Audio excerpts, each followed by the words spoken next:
اللہ رب العزت نے حضرت عیسیٰ علیہ السلام پر انجیل اتاری تو فرمایا آپ نے ایک جگہ پر جگہ کا انتخاب کیا، یہاں بیٹھو گے میں انجیل دوں گا۔ حضرت موسیٰ علیہ السلام کو تورات دی، فرمایا کوہ طور پر آؤ گے تو تمہیں میں تورات دوں گا۔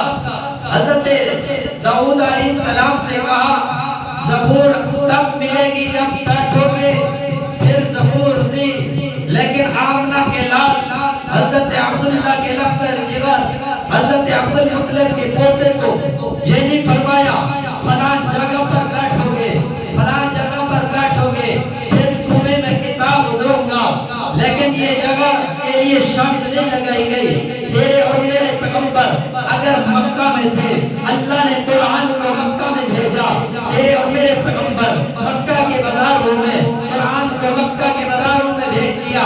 تیرے اور میرے پیغمبر اگر مدینے میں گئے، قرآن کو مدینے میں بھیج دیا۔ تیرے اور میرے پیغمبر غزوہ بدر میں گئے، قرآن غزوہ بدر میں۔ تیرے اور میرے پیغمبر غزوہ احد میں، قرآن غزوہ احد میں۔ تیرے اور میرے پیغمبر آمنہ کے لال غزوہ خیبر میں، قرآن غزوہ خیبر میں۔ تبوک میں، جہاں میرے تیرے پیغمبر گئے، قرآن وہیں پر گیا۔ تیرا اور میرا پیغمبر پہاڑ پر گئے، قرآن پہاڑ پر گیا۔ تیرے اور میرے پیغمبر حتیٰ کہ اماں عائشہ صدیقہ طیبہ طاہرہ رضی اللہ تعالی عنہا کے بستر پر قرآن کی عائشہ کے بستر میرے دوستو فرمایا اللہ کے محبوب صلی اللہ علیہ وسلم نے یا ایھا الناس انی رسول اللہ علیکم جمیعا، فرمایا دیکھو نا ہر نبی ایک قوم کے لیے، ایک ملک کے لیے، ایک علاقے کے لیے، ایک بستی کے لیے آئی، لیکن اللہ نے ایسا نبی ہمیں عطا فرمایا۔ فرمایا یا ایھا الناس انی رسول اللہ علیکم جمیعا، یہ پیغمبر ہر علاقے کے لیے نبی بن کر آیا، ہر شہر کے لیے، ہر بستی کے لیے، کائنات کے ایک ایک ذرہ کے لیے، حجر و شجر کے لیے، آسمانوں کے لیے، چاند اور سورج کے لیے، ستاروں کے لیے، فرش کے لیے بھی، عرش کے لیے بھی تیرا اور میرا پیغمبر نبی بن کر آیا ہے۔ اور نبی ایک ایک علاقے کے لیے، ایک ایک بستی کے لیے ان کو جو کتابیں دی وہ بھی ایک ایک بستی کے لیے، ایک ایک نبی کے لیے آئی، ایک ایک قوم کے لیے آئی۔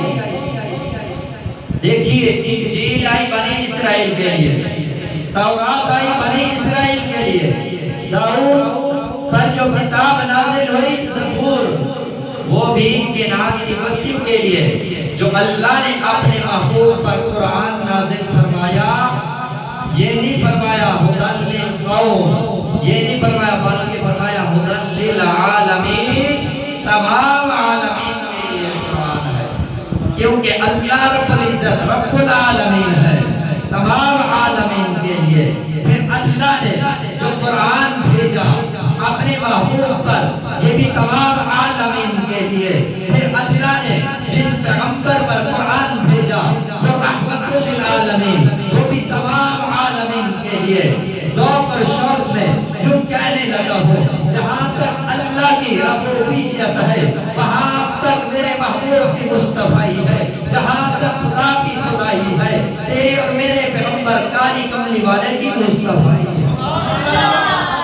میرے دوستو اللہ رب العزت کا کتنا فضل ہوا، کرم ہوا، قرآن کی وجہ سے اس رات کو فضیلت ملے۔